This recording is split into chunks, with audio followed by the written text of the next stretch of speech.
देहाती मरहती होले देसी कि राख देले दहिया के भूसा बना के चैत में गोरी हो रहबो लुका के ए रंजी कि नहीं रोकल रोकाई हो ई तो सबक से रे सरहा कि जवन बढ़ले परे सरहा वही राम के थरे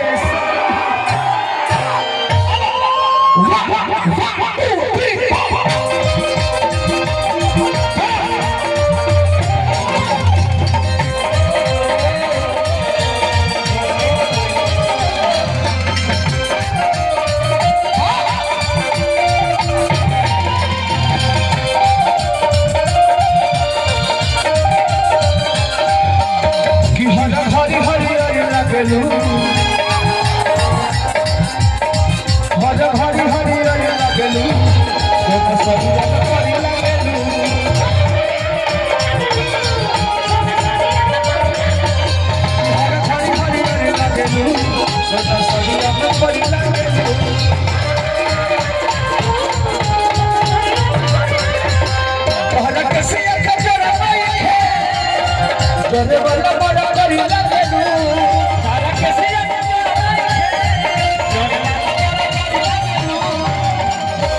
खट्टा मीठा रस भरी लागलू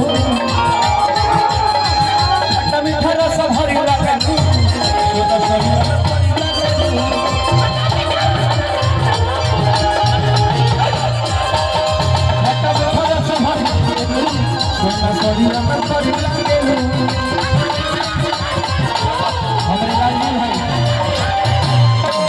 लाखों लाखों पुरस्कार भाई के स्वागत अभिनंदन बाबू बाबू